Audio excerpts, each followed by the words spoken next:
તો જૂનાગઢ ભાજપમાં આંતરિક અસંતોષ ખુલ્લેઆમ સામે આવી રહ્યો છે। તો ભાજપ યુવા મોરચાના પૂર્વ ઉપપ્રમુખ તેજસ જોશીએ સંગઠન સામે ગંભીર આક્ષેપો કરતા પોતાનો બળાપો વ્યક્ત કર્યો છે।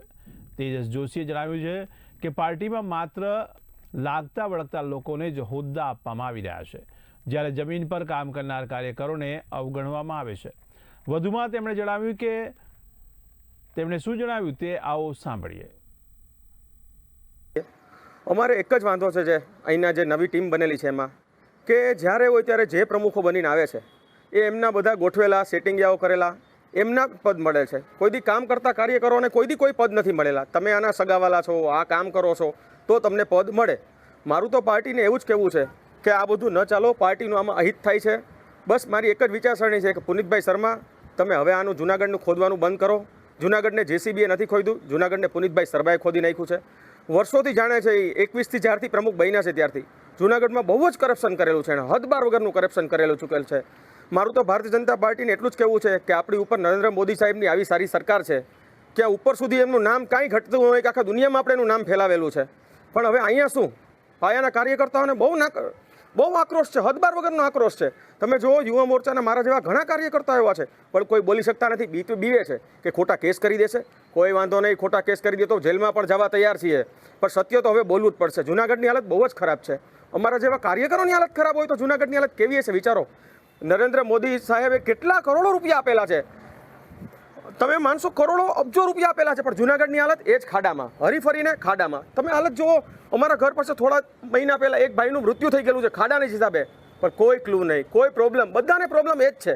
પણ શું હવે શું કરવાનું? મારે તો અમારા શહેર અધ્યક્ષ ગૌરવભાઈ રૂપારેલિયાને પણ એ કહેવું છે કે તમે ગૌરવભાઈ રૂપારેલિયા જોવો, આમના હાસ્યામાં ન આવો। તમે તો જનસંઘીઓ બધાને હાસ્યામાં મોકલી દીધેલ છે, પણ હવે અમારા જેવા કાર્યકર્તાઓનું શું?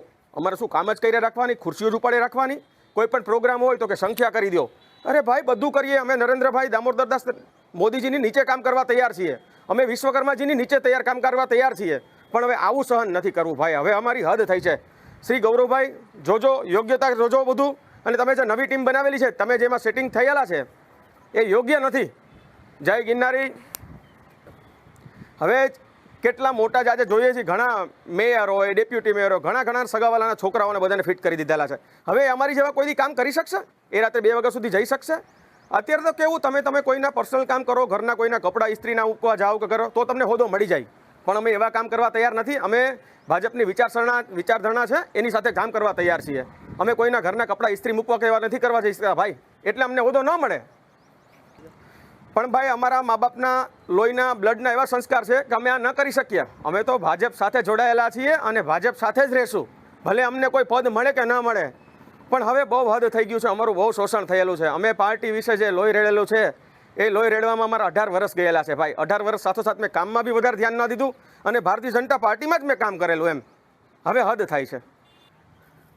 આજે કોઈ પણ તમે જુઓ, કોઈ પણ મીડિયા વિભાગને મારે કહેવું છે કે આજે કોઈ મોટા નેતા કે કોઈ પણ મિનિસ્ટર કે કોઈ પણના વિરુદ્ધ તમે આરટીઆઈ કરો કે કાંઈ પણ કરો તો તમને રૂબરૂ એક રૂમમાં બોલાવે, મિટિંગ કરે અડધી કલાક, અને સાથે તમે ભારતીય જનતા પાર્ટીના કાર્યકર બનાવે, સીધો કોઈ પણ એક રેન્ક આપી દે।